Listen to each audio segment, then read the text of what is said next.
Wakurugenzi, my man. If you see Mkurugenzi in the house, just know he got the juice. Rada? Kai. We. Na wadau, sijui kama ushawahi sikia hizi stories za Freemasons, za Illuminati, sijui kuna mtu aliingia Illuminati. Na sana sana hizi stories zinakuanga kwa hawa ma celebrities, hawa ma stars wenye mnawajua tu. Sitawataja kwa majina, nyinyi wenyewe mnawajua. So leo nawaletea history ya huyu celeb ambaye alipitia hiyo nini na akajipata ameingia huko. Na aliingia kama yeye ajui, yeye alikuwa anadhania ni kitu legit, lakini kuingia huko baadaye anakuja kuregret. Na hata venye amenichapia hii story, ameniambia tu niambie hawa vijana watafute tu kazi legit, watafute pesa kwa njia nzuri. Hizi vitu za shortcuts by the way zikuangi poa. So weka tu trust yako kwa God na kila kitu itakuwa poa. Okay, tuende kazi.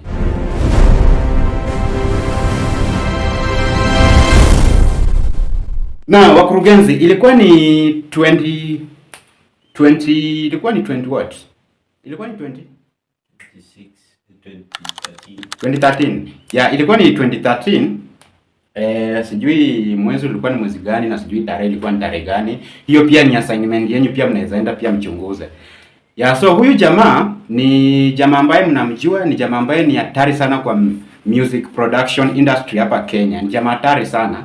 So huyu jamaa alikuwa tu anapiga mambo yake fiti, ni jamaa mwenye anajulikana sana upande wa kuproduce music, ni hatari sana. Amefanya kazi na hawa wasanii wakubwa. Ya, najua wale wenye wanaelewa. So huyu jamaa mambo yake ilikuwa inamwendea tu fiti, lakini jamaa ilifika mahali akaingia kwa mihadarati sana. Na unajuanga tu siku zote tu mihadarati haikuangi poa. Mihadarati inapelekanga tu mtu kwa njia. Na by the way, mimi kila siku nitaendelea tu kusema bangi sio kitu mzuri. Kwanza before tuendelee, wacha nikuprofie bangi sio kitu mzuri. Kuna jamaa wawili hapa, jamaa mmoja wacha tumuite Jonte. Jonte ako na beshte yake, huyu beshte yake wacha tumuite Otis. So Jonte na Otis wametulia kwa keja. Wanachoma tu bangi yao polepole. Na huyu Jonte na Otis wanaendanga kuleta bangi place fulani ambao ni distance kidogo, ni place ya mbali, alafu wanakuja ndio wanazisupply wakiuzia watu.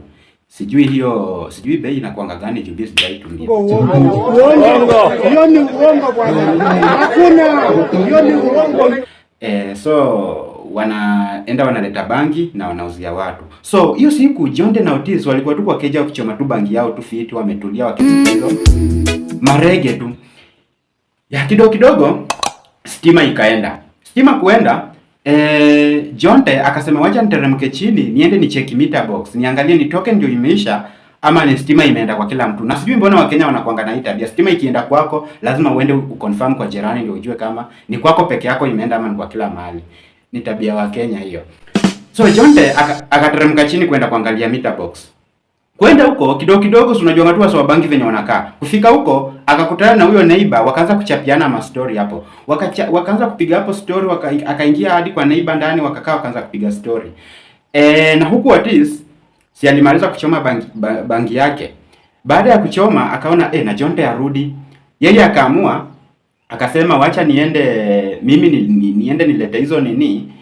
Jonte yetu tutapatana naye baadaye. Bora mimi najua penye zinaletwa. So Otis akachukua bag, lakini kutaka kutoka kwa keja akaona hizi ni lapi ya Jonte hii. Na hii lapi nikiiwacha hapa mtu anaweza ingia aichukue. Sasa unaona penye miadarati zinampeleka. So akachukua hiyo lapi na akaeka kwa bagi yake na akaenda kuleta hiyo kuenda huko place unaletanga hizo nini zao kuenda kuleta.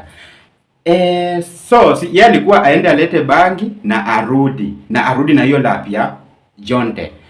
Jonte baada ya kupiga story na huyo neighbor, si akarudi hivi kwa keja, akapanda juu. Akarudi kwa keja. Kurudi kwa keja akapata Jonte hayuko, laptop yake yuko. So ungekuwa ni mtu mwenye unatumia akili tu kama wewe tu sasa, kitu yenye ungefanya ni gani? Obvious kitu yenye ungefanya ni kupigia Jonte simu, ukupigia Otis simu umuulize, umenionea laptop yangu hapa umetoka nao juu nimeiacha hapa. Lakini sio Jonte. Jonte kitu alifanya, alikimbia mpio hadi police station. Kukimbia hadi police station, si akafika huko akaelezea makarao, akawaambia mimi Nilikuwa na best yangu kwa keja. Mimi nikateremka hivi chini kwenda kwa kulipa token. Kurudi hivi napata best yangu yuko kwa keja na laptop yangu hakuna. Si of course wakarudi na makarao kwenda kuangalia situation. Kufika hivi kwa plot si makarao wakaingia na mlango. Kuingia kwa nyumba wakapata Otis tayari amerudi. Nini iko kwa meza? Ni bangi zimejaa kwa meza. Otis alishaenda kuchukua bangi akarudi, laptop iko hapo, bangi ziko hapo zimejaa kwa meza. Na hivyo ndio walijikuta wamekamatwa wote wawili. So unaona venye bangi ni mbaya. Hadi saa hii venye tunaongea hivi wako ndani. So mimi hakuna siku yenye mtu ataini convince eti bangi ni dawa.